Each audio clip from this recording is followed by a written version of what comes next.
رشتوں میں محبت کیسے پیدا کریں؟ اسلامی احکامات قرآن و حدیث کے حوالہ جات کے ساتھ ایک دوسرے کو سلام کریں، ان سے ملاقات کرنے جائیں، ان کے پاس اٹھنے بیٹھنے کا معمول بنائیں، ان سے بات چیت کریں، ان کے ساتھ لطف و مہربانی سے پیش آئیں، ایک دوسرے کو ہدیہ و تحفہ دیا کریں، اگر وہ دعوت دیں تو قبول کریں، اگر وہ مہمان بن کر آئیں تو ان کی ضیافت کریں، انہیں دعاؤں میں یاد رکھیں، بڑے ہوں تو ان کی عزت کریں،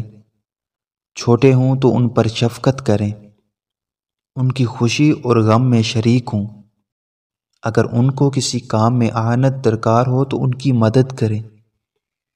ایک دوسرے کے خیر خواہ بنیں، اگر وہ نصیحت طلب کریں تو انہیں نصیحت کریں، ایک دوسرے سے مشورہ کریں، ایک دوسرے کی غیبت نہ کریں،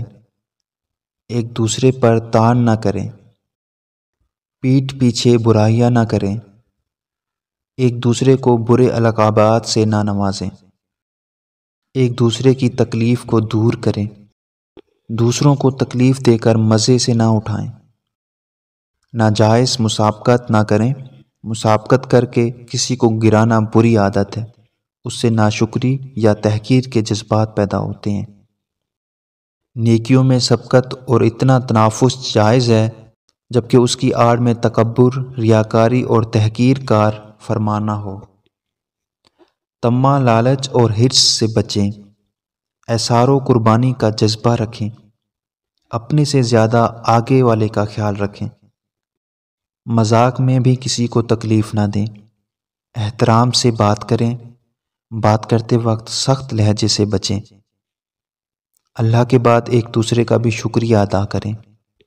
اگر بیمار ہوں تو عیادت کو جائیں، اگر کسی کا انتقال ہو جائے تو جنازے میں شرکت کریں، انتقام لینے کی عادت سے بچیں، کسی کو حقیر نہ سمجھیں، غصے کو کنٹرول میں رکھیں۔ یہ تھے رشتوں میں محبت پیدا کرنے کے احکامات۔ ویڈیو اچھی لگے تو ویڈیو کو لائک کر دیں، چینل کو سبسکرائب کر دیں۔ جزاک اللہ۔